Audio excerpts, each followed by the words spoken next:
A Ele a honra, a Ele a glória, a Ele o louvor, a Ele a adoração.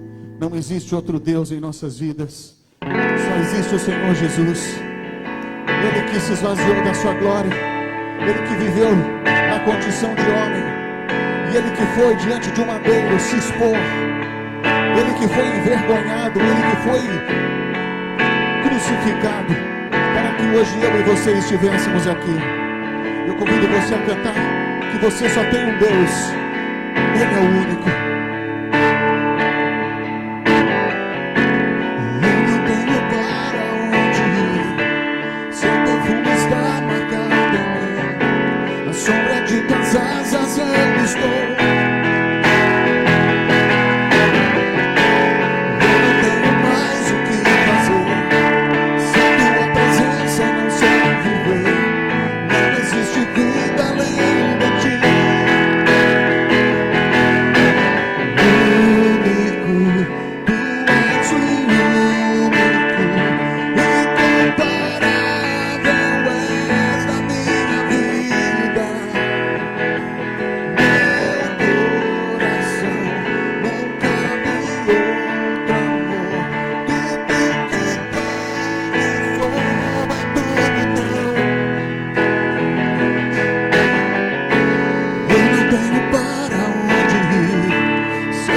Está marcado em mim. A sombra de tuas asas eu estou. Eu não tenho mais o que fazer. Sem tua presença não sei viver. Não existe vida além de ti.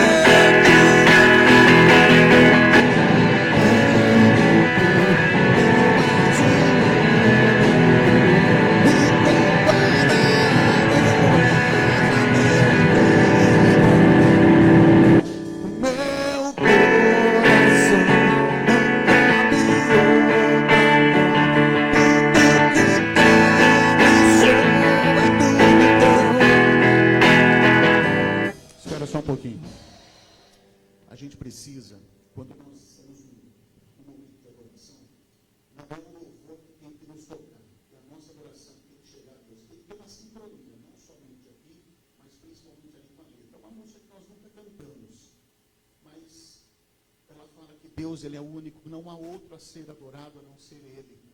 Então a gente precisa aprender essa música, porque às vezes nós estamos aqui e é como se nós não estivéssemos, e a gente precisa entender que a nossa adoração, não importa se você é ou não é afinado, a nossa adoração ela tem que subir ao trono do Altíssimo. Então eu vou ensinar a vocês esse refrão. O refrão ele é assim, ele fala assim, ó, único, tu és o único, incomparável és na minha vida. Aí você vai dizer meu coração não cabe outro amor. Tudo que tenho e sou é tudo teu. Posso ouvir você cantar agora? Assim, é o único.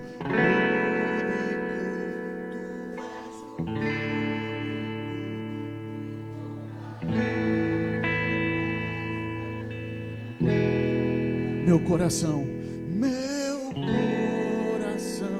não cabe outro.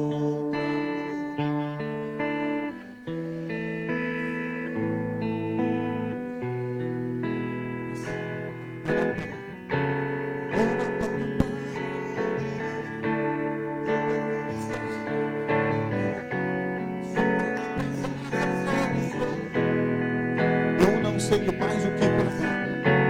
Eu não sei mais o que fazer. Sem tua presença não sei viver.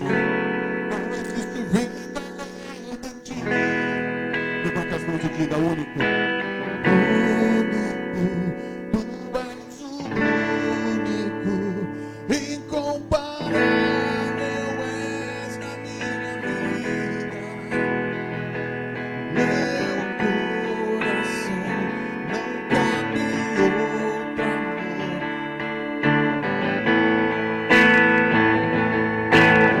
Mais uma vez, único.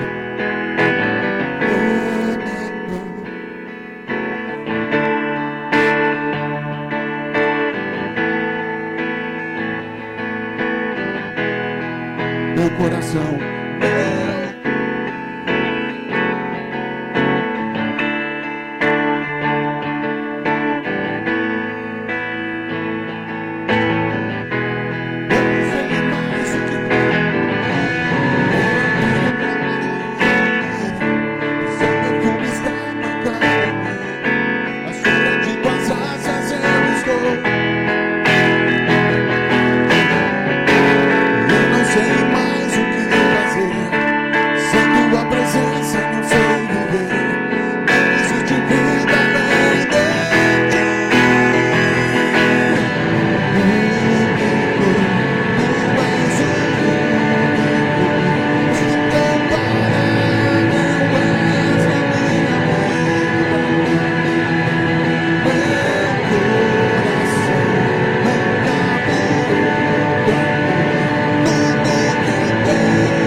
Aleluia, aplauda bem forte o nome do Senhor. Graças a Deus. Para a sua oração, a palavra de Deus, ela nos diz em 2 Coríntios, no capítulo de número 9, no verso de número 6, de que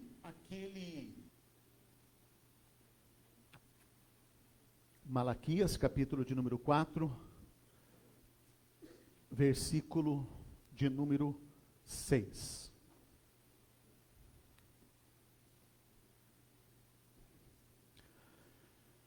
Quem achou, dá um glória a Deus. Amém. Malaquias capítulo 4, verso de número meia dúzia, a palavra do Senhor nos diz assim: Ele fará com que os corações dos pais se voltem para os seus filhos, e os corações dos filhos para seus pais. Do contrário, eu virei e castigarei a terra com maldição. Pai, nós te louvamos, te agradecemos pela oportunidade de estarmos aqui. Espero que o Senhor tenha recebido, meu Pai, a nossa adoração, o nosso louvor, e que nós sabemos que a Tua presença, ela é real neste lugar. Então nós pedimos, Pai, que a Tua glória nos toque, nos molde e nos faça cada vez mais semelhantes a Ti, em nome de Jesus. Amém. Nós estamos na série Família. Então, o mês de outubro, ele está sendo destinado tanto às quartas-feiras quanto aos domingos para nós falarmos sobre família.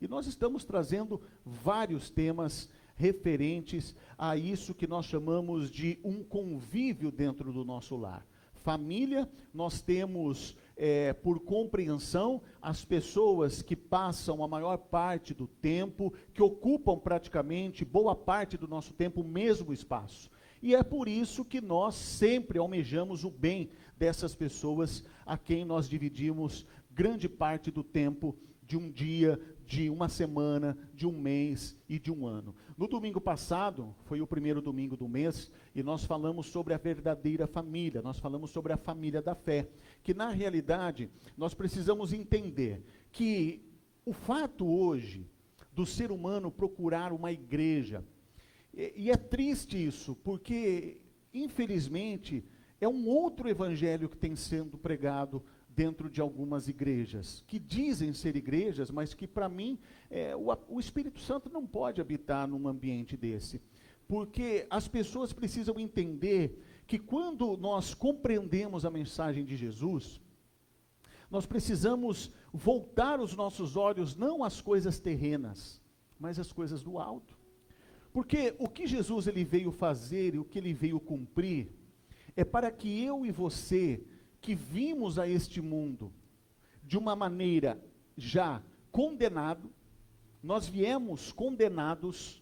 Essa é a máxima do cristianismo, porque se um dia você ouvir de outra pessoa que não é isso, eu acho que você precisa começar a ler e estudar um pouco mais a Bíblia.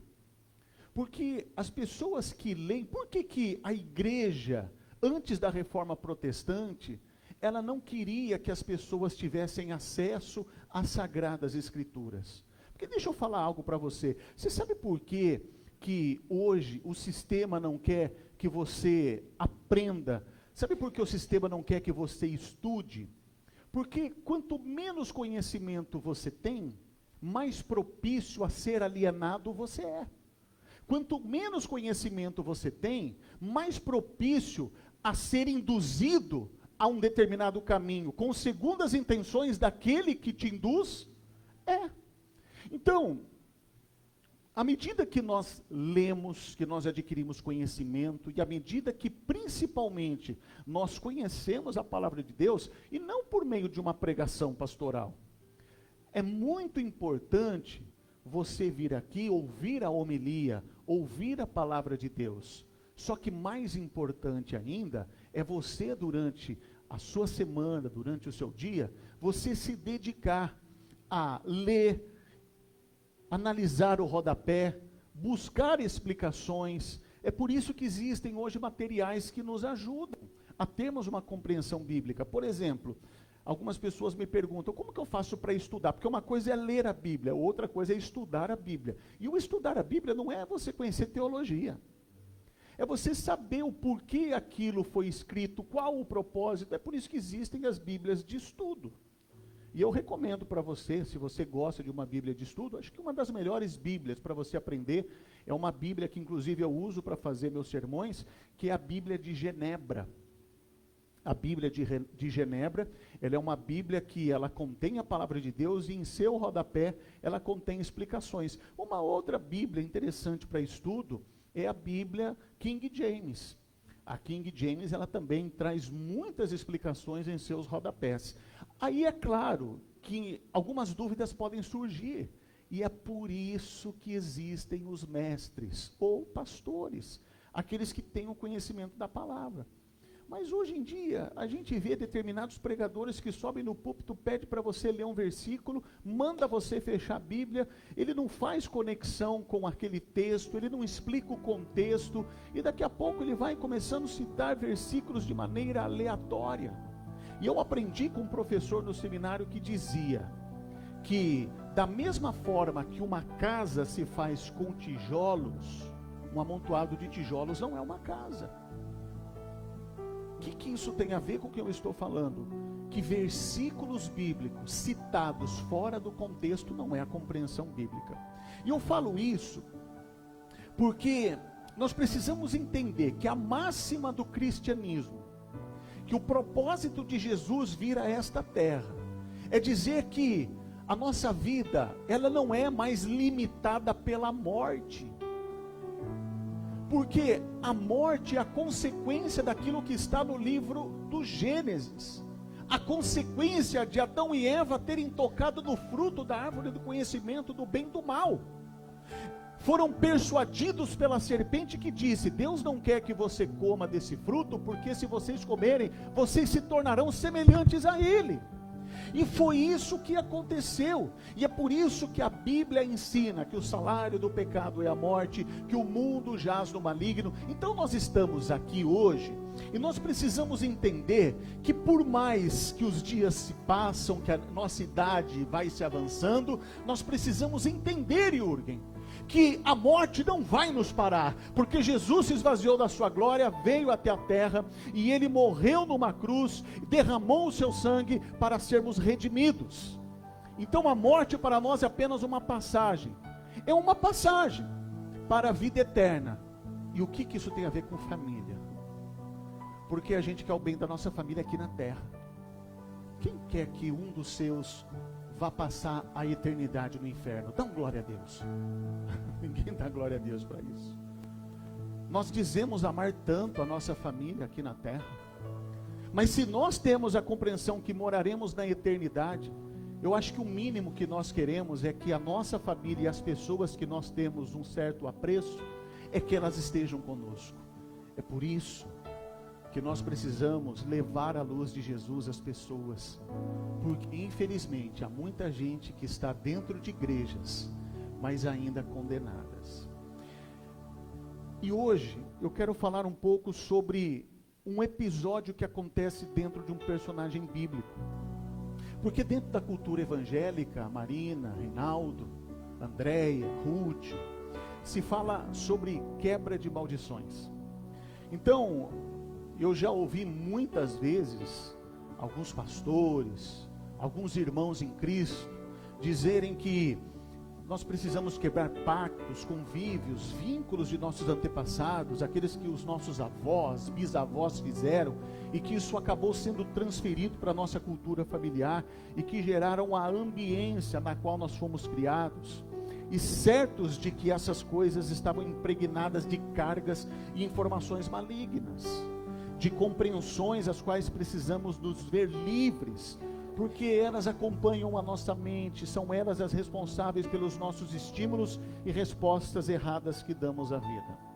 Então eu acredito, sem sombra de dúvidas, que há aspectos seríssimos nessa compreensão, a ponto de querermos nos ver livres dessas cargas demoníacas do passado, e que vem atravessando gerações e gerações de famílias, e às vezes da nossa própria família. Mas a minha preocupação maior não é com cargas que geram em nós compreensões de maldições que atravessaram as gerações, mas sim com aquelas que têm a ver com hoje, com agora. comigo e com você. Então não tem a ver com a cultura do passado, mas aquela que você está criando dentro de casa. Então, portanto, é de sua total responsabilidade. Então nós não estamos aqui para julgar ou tentar descobrir o que ou o porquê o nosso avô, o nosso bisavô fez isso ou aquilo. Fica mais fácil justificar e nos apoiarmos em certas desculpas, tirando a responsabilidade de cima da gente. Eu sou assim porque o meu avô era assim, o meu pai é assim, eu também sou assim. Eu não vou mudar porque isso parece que é uma casta demoníaca que tem atravessado gerações e gerações. O casamento do meu bisavô não deu certo, o casamento do meu avô não deu certo, e é por isso que o meu casamento também não deu. Então, às vezes, nós ficamos tentando encontrar justificativas, sendo que nós temos a prerrogativa, nós temos hoje a responsabilidade de quebrar tais vínculos. Eu tenho um primo na minha família, que alguns anos atrás, descobriram que ele estava traindo a esposa. E é lógico, a família tentou abafar, mas a fofoca ela sempre espalha, né? Sempre tem um X9 que vai passar e aquilo tem uma proporção e de chegar de maneira aumentada. Mas enfim, e sabe como meu primo falou quando ele foi pego e quando ele foi confrontado pelos meus familiares? Ele disse assim: é mais forte que eu puxei o vovô, eu tenho uma fraqueza com mulher. Então, quer dizer, é mais fácil você tirar a culpa, porque a gente só dá para o outro aquilo que nós temos. Se a culpa é minha, eu transfiro a quem eu quero. Então a gente precisa parar com isso. E para nós podermos quebrar vínculos de destruição em nossa casa, eu quero que você abra comigo a palavra de Deus no segundo livro do profeta Samuel, no capítulo 18, verso 33.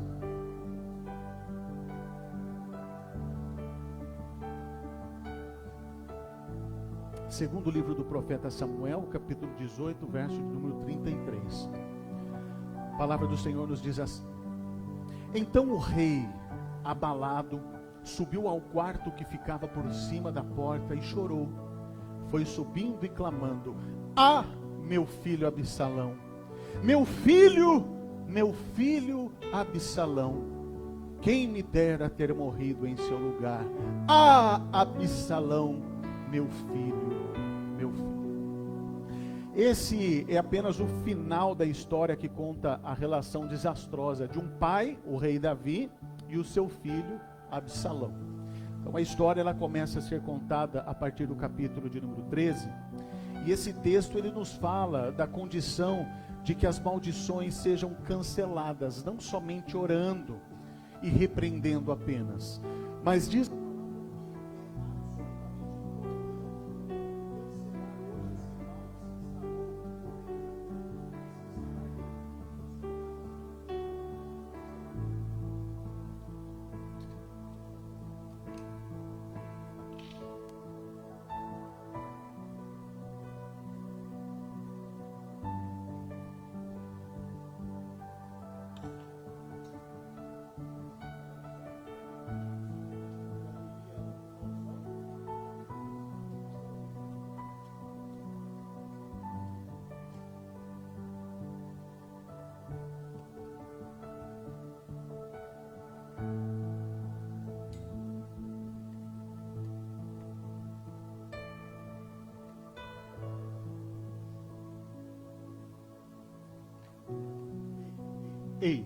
pronto, agora sim, né?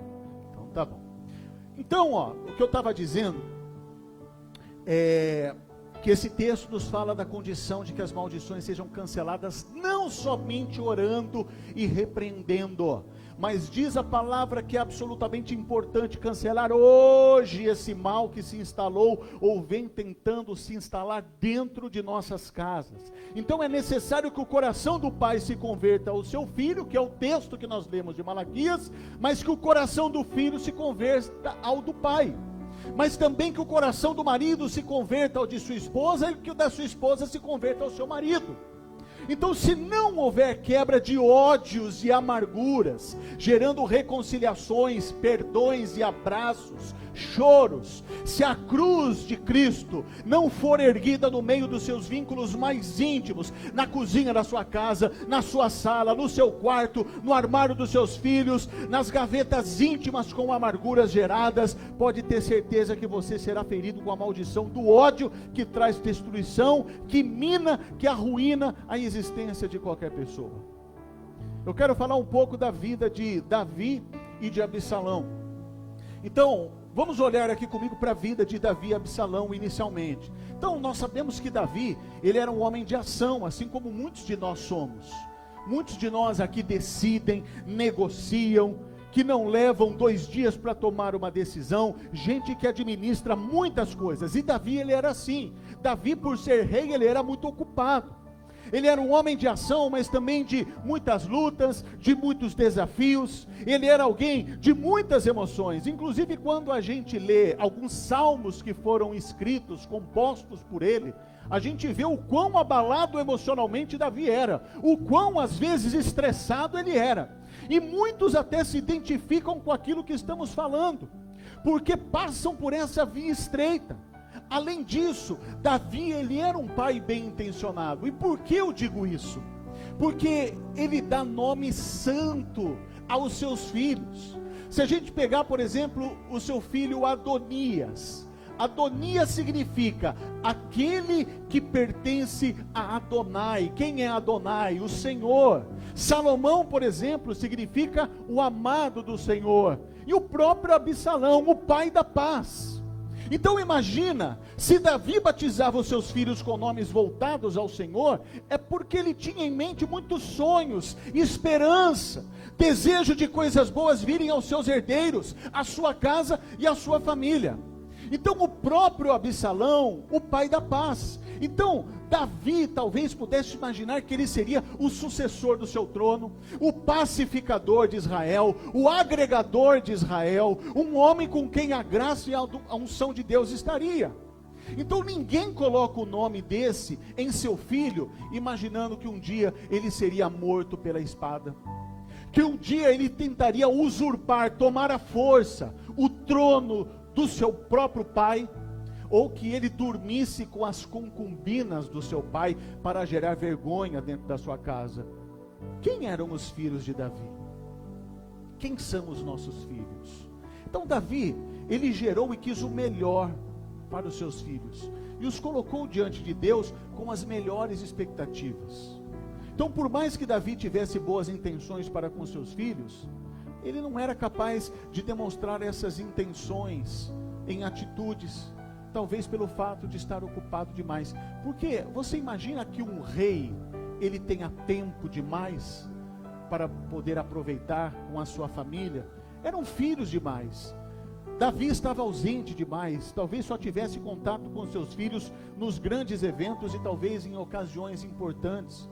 Não havia intimidade, não havia convívio. Talvez o que havia era uma referência de respeito, mas nunca foi além disso. Nunca houve brincadeira, nunca houve partilha de segredos, nunca houve afeto, a presença simples, despretensiosa, apenas o fato de estarem juntos.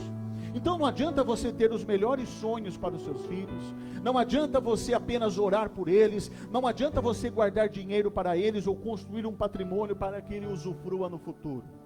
Absalão tinha tudo isso. Absalão tinha dinheiro, tinha prestígio, tinha beleza, porque a Bíblia conta isso. Mas talvez o que ele queria mesmo era um pai presente, um pai perto, que o ouvisse, que trocasse carinho com ele. Ele não queria um rei. Absalão não queria um rei. Absalão queria um pai.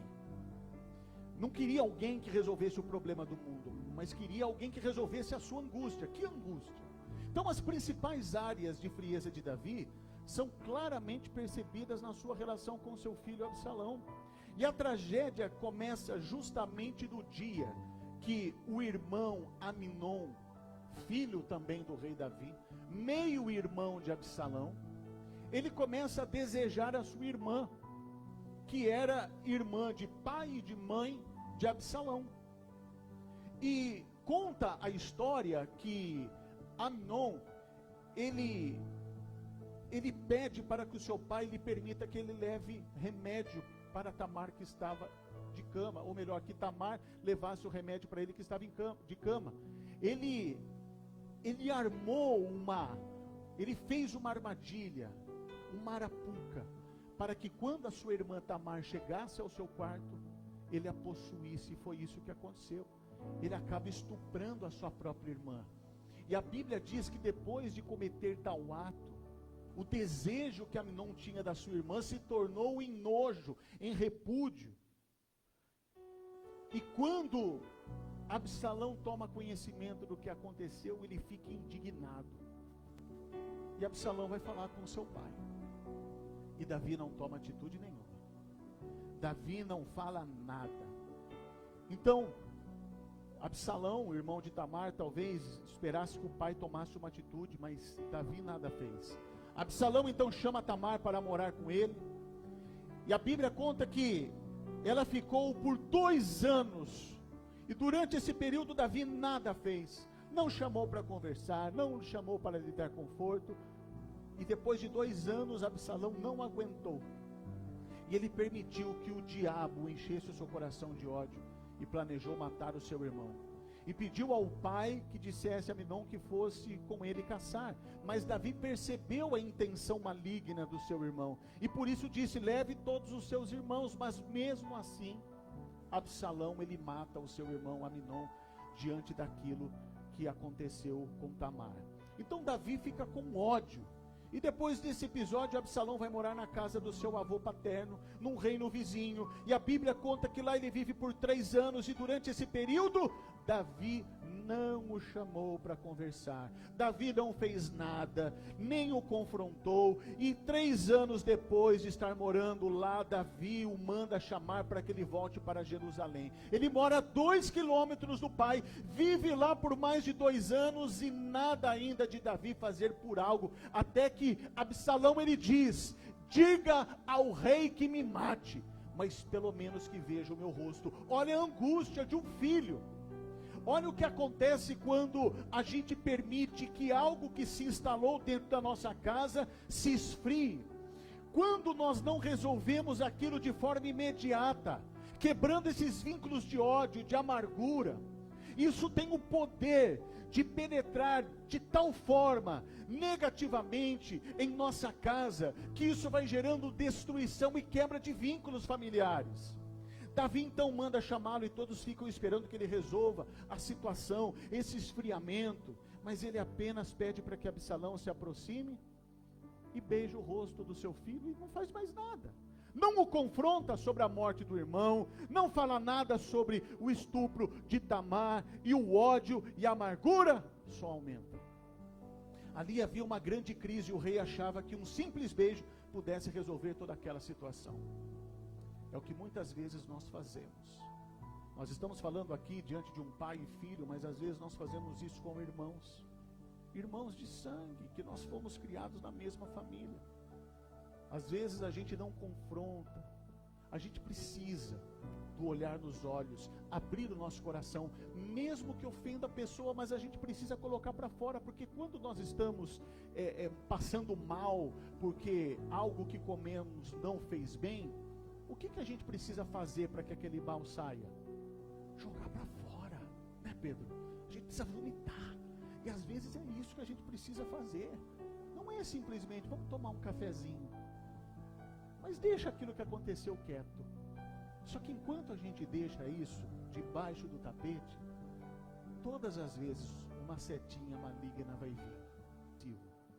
Ele começa a dizer para todos que não havia justiça na terra, porque havia um rei que reinava não pelos critérios que o povo merecia, e a emoção então prevalece. Absalão prepara uma revolta armada, e a guerra se inicia, e quando Absalão se declara rei sobre Hebrom, ele foge com seus súditos e vai para o deserto, se esconde em meio aos bosques. E a ordem que Davi tinha dado ao seu exército era para fazer qualquer coisa, menos matar Absalão. Mas Joabe, assessor do rei, já não aguentava mais de tanto ódio de Absalão, e quando ele fica preso entre os arbustos devido ao seu longo cabelo, Joabe vem e executa Absalão. E quando a notícia chega ao rei, a Bíblia diz que Davi rasga suas vestes, se lamenta e começa a gemer e a gritar o nome do seu filho, que foi aquilo que nós lemos: ah, Absalão, Absalão, meu filho Absalão. Então, qual é a reflexão que nós trazemos com essa história? Esse Davi descrito aqui, ele é um homem segundo o coração de Deus, mas esse coração quebrantado não consegue transformar a sua vida num projeto de vida sadia e que abençoe a sua casa. Não adianta nada nós estarmos na igreja, nós estarmos diante de cargos, mas se nós não conseguimos fazer com que aquilo que nós fazemos dentro de uma comunidade cristã, que a gente exerça aquilo dentro dos nossos lares. E o que eu aprendo com isso? Em primeiro lugar, repita comigo: não transfira responsabilidades intransferíveis. E Davi fez isso. Davi transferiu responsabilidade que era dele. Isso acontece com homens e mulheres que estão acostumados a assumirem responsabilidades e depois cobram de todo mundo. Você é que tem que dar respostas. Homens ocupados fora de casa transferem responsabilidades dentro de casa. Davi transferiu para os filhos a responsabilidade de apaziguar o coração de Absalão. Então todo mundo em Israel sabia que ele ia matar o irmão, mas Davi não enfrentou o problema, usou seus filhos como escudo, porque quando Absalão diz que vai caçar com o seu irmão, o que Davi faz? Leva os seus irmãos juntos, achando que os irmãos impediriam que ele concretizasse aquilo que ele tinha em mente, que era matar o seu irmão. Davi também transferiu para o sogro a responsabilidade que era dele, de acalmar o seu coração, o coração do seu filho. Absalão foi se refugiar na casa do avô, e lá fica por 3 anos. Só que Absalão caiu nas mãos do avô errado, porque o avô odiava Davi, já que a filha desse avô de Absalão era uma mulher que não tinha prestígio nenhum no palácio. Então depois transferiu a responsabilidade para o assessor, para Joabe, quem trama a volta do jovem porque o pai não fazia nada. A pergunta que eu faço: para quem você está transferindo a responsabilidade de administrar e de cuidar da alma do seu filho, da sua esposa, do seu marido? Para o avô, para o tio, para um assessor, para a babá, para os filhos mais velhos, para a escola, para a psicóloga, para a igreja? Para quem? Não transfira o que é intransferível, porque a responsabilidade é sua. Em segundo lugar, repita comigo: aprenda a confrontar os seus filhos olho no olho. Davi vencia gigantes, mas ele não era capaz de confrontar os seus filhos olho a olho.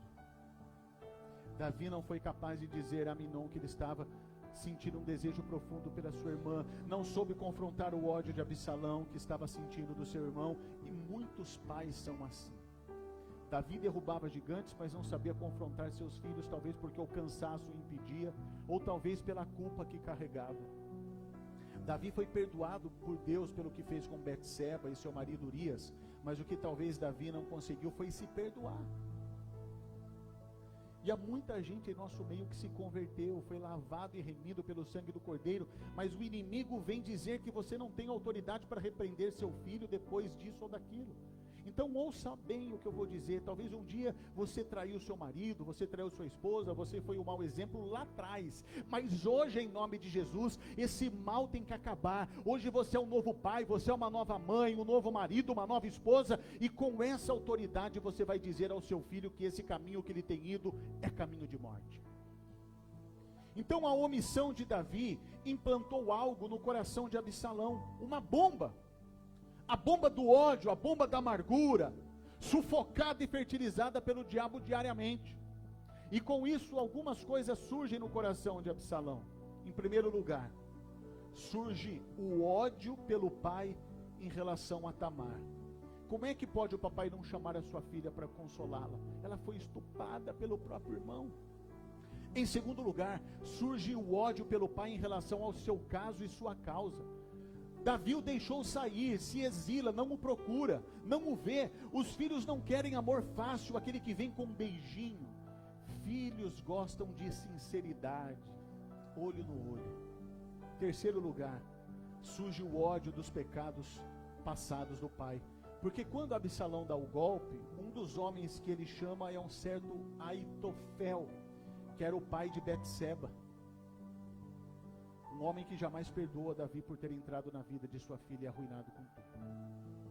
E o conselho que ele dá a Absalão é que ele tomasse todas as mulheres de seu pai e de uma forma que todo Israel visse, para que Davi ficasse envergonhado. E é isso que Absalão faz. Em quarto lugar, surge o ódio dos amigos do pai. Seu pai dava mais atenção aos que estavam do seu lado do que para os próprios filhos.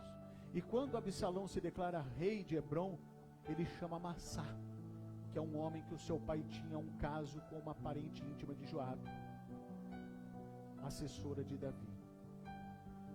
Então a tragédia na relação de Davi com Absalão também nos ensina algumas coisas básicas. Em primeiro lugar, repita comigo, o que nos salva da tragédia familiar é a nossa conversão aos filhos. Então não adianta termos apenas boas intenções, dar nomes bíblicos a eles. Temos que nos converter a eles para que a terra não seja ferida com maldições. Você, pai, coloque a mão na cabeça do seu filho, você tem autoridade para isso. Abençoe o seu filho. Algumas coisas que eram culturais, mas sem a gente perceber, mesmo sem ter o conhecimento que nós temos hoje, estão perdendo os valores. Porque lá em casa, quando eu, meus irmãos, nós íamos dormir, a gente beijava os nossos pais, dava boa noite, mas quando a gente via o nosso avô, a gente fazia o quê? Isso era normal.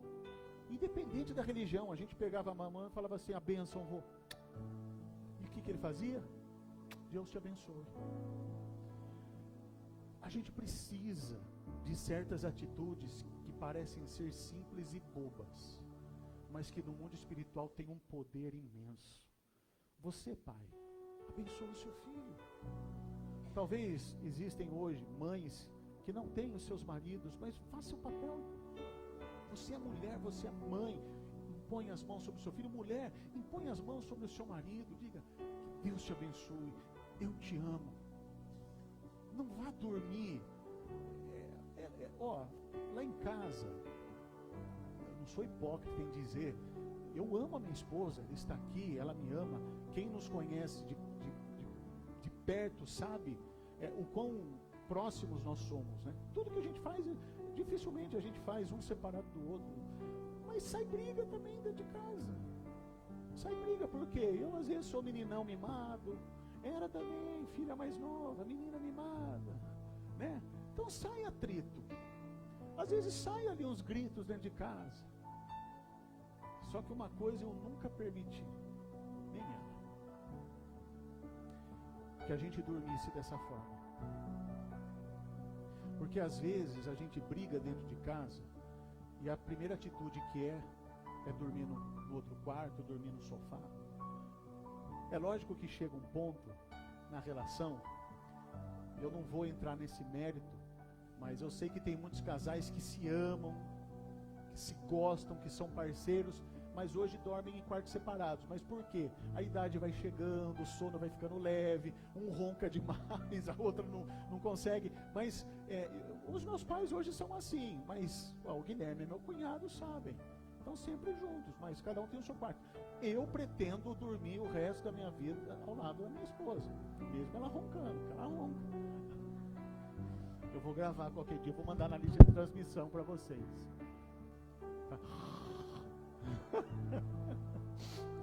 Eu não. Enfim, quando a gente vai dormir no outro lado, a gente dá lugar ao inimigo.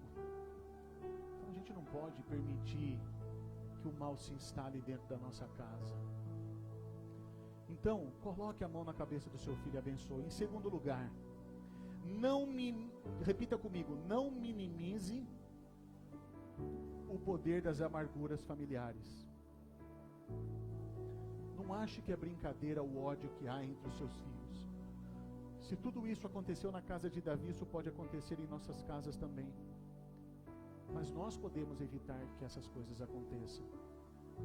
Terceiro lugar, repita comigo, não fuja dos erros do passado. Não encubra os teus pecados da juventude. Antes o resolva na presença dos seus filhos e mostre quem você é hoje. E quem tem história de superação para contar. As minhas filhas hoje, que tem a Duda, o ano que vem, em março, já completa 18 anos. A Bia já está com 22, em janeiro faz 23. Já são adultas. E o que eu sempre falo para elas? Vocês estão começando a conhecer a vida. Só que nunca se esqueça do que eu fui um dia, antes de conhecer Jesus. Talvez a Duda não lembre, porque ela era bem bebezinha quando eu me converti. Mas a Bia lembra. Falar do perigo das drogas, o que eu fui, o que a bebida causou na minha vida. O que a droga causou na minha vida. Eu não fujo, eu não tento encobrir. Hoje eu sou um pastor, eu sou um anjinho. Não. Como dizia o apóstolo Paulo, eu sou um trapo de imundícia. Eu sou como um esterco. Eu não sou nada. Se hoje eu estou tendo a oportunidade de estar aqui pregando a palavra, não é porque eu sou melhor do que você, é porque Deus teve misericórdia de mim. Talvez eu seja o pior do que todos que estejam aí sentados. Porque ainda tendo a reverência e a responsabilidade de subir no altar que é santo e pregar o evangelho, ainda assim eu sou pecador, ainda assim eu sou falho. Então não esconda aquilo que você foi, mas mostre isso para os seus filhos. Agora, para terminar, os filhos também devem entender que o que os salva de sua tragédia pessoal é a sua conversão aos seus pais. E com isso aprendemos também 3 coisas. Rápido, a primeira, repita comigo. Você não está fadado a ser produto do pecado dos seus pais. Você pode ser filho de escorpião, mas não é por isso que você tem que dar ferrada nos outros a vida inteira. Jesus veio ao mundo para arrancar a sua natureza de escorpião. Ai, eu sou dependente químico porque o meu pai também era dependente químico, meu pai era alcoólatra. Não. Quem disse que filho de peixe, peixinho é? Mas em nome de Jesus, se o peixinho andava de marcha ré, eu não vou. Em nome de Jesus eu vou andar para frente. Segunda coisa, repita comigo, nunca pense que o tempo sarará suas feridas. Então o tempo não vai fazer o ódio passar. Trate disso hoje, agora, vomite já, deixe o Espírito Santo desenraizar de você hoje aquilo que está te aprisionando. Seja livre agora. E terceiro e último lugar, repita comigo, tome cuidado para não cair na teia das amarguras familiares. Então, cuidado com as divisões de bens na família. Não faça como Davi, que permitiu que os filhos se debatessem no caminho. Tem gente que acaba com família por causa de herança. É triste ser passado para trás, ser traído, mas a gente não vai levar nada dessa vida. O que a gente pode levar é Jesus que habita em nós.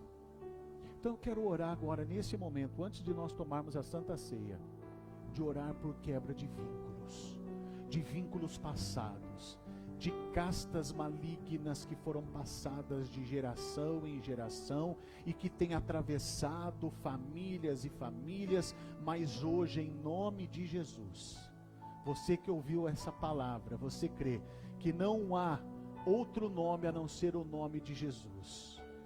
Somente o nome de Jesus tem o poder de cancelar todo e qualquer tipo de maldição. Esse negócio de maldição hereditária está amarrado. Porque hoje, se você está ouvindo a sua palavra, você tem a prerrogativa de cancelar todo o mal, toda a casta que um dia foi transferido, mas que em nome de Jesus é um renovo para a sua vida. Eu quero orar por você. Santo Deus e amado Pai, nós oramos e clamamos pela vida de todas essas pessoas que se encontram nesta manhã. Que o Senhor possa, Pai, fazer com que cada uma delas possa entender o verdadeiro sentido da vida que está em Ti, Senhor. Em nome de Jesus, que todas elas possam fazer com que todo esse mal que um dia tentou se instalar em sua casa, em sua família, seja repreendido e expulso, em nome de Jesus. Nós vamos participar da Santa Ceia do Senhor. Enquanto você recebe o pão, enquanto você recebe esse cálice, nós vamos cantar uma canção, e aí a gente faz isso de maneira juntas, amém?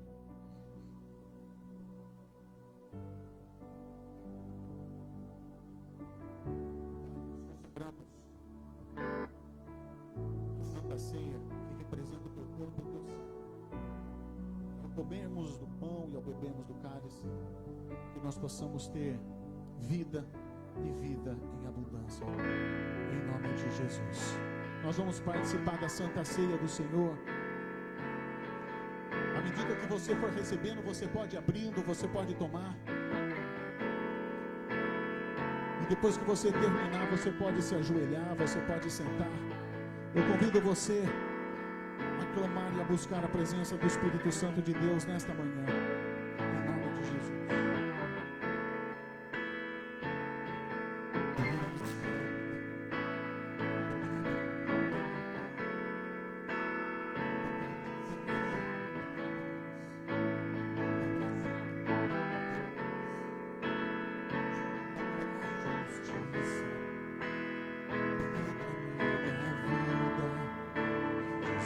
Este é o teu sangue.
Nada além do sangue, nada além do sangue de Jesus.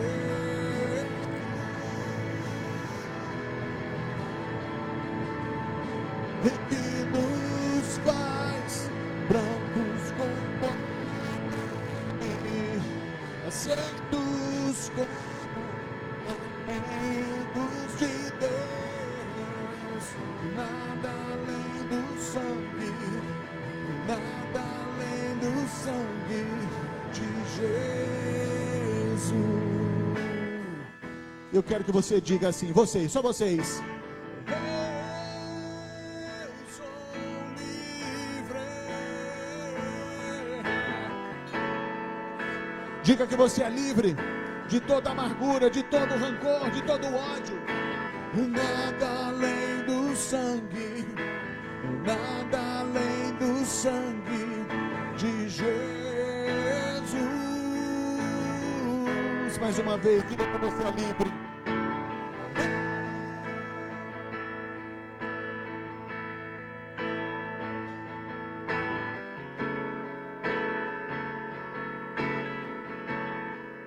Nada além.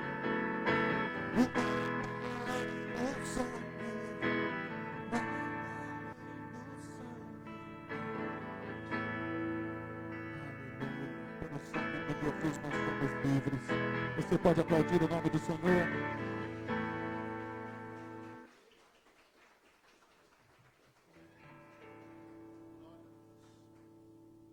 Nós já estamos terminando o culto deste domingo, desta manhã. Espero que essa palavra ela venha gerar frutos, que ela venha frutificar, que você possa permitir que o Espírito Santo ele venha fazer uma limpeza, arrancando pela raiz, talvez algumas setas que foram lançadas sobre a tua vida, e que elas venham a ser canceladas hoje em nome de Jesus. Amém? Graças a Deus. A gente tem falado sobre família, não é fácil. A gente percebe que todas as vezes que nós vamos tratar desse tema, há um peso espiritual, mas por quê? O objetivo do inimigo é fazer com que as famílias elas estejam cada vez mais dissolvidas, que elas estejam totalmente abaladas, porque o que faz uma sociedade forte, são famílias fortes. Então por isso pai, por isso mãe, por isso marido, por isso esposas, que vocês possam defender o que eu preguei quarta passado, a sua herança, a sua família, a sua vinha até a morte, assim como Nabote, ele defendeu a sua vinha até a morte. Amém? Então que essa mensagem ela venha abençoar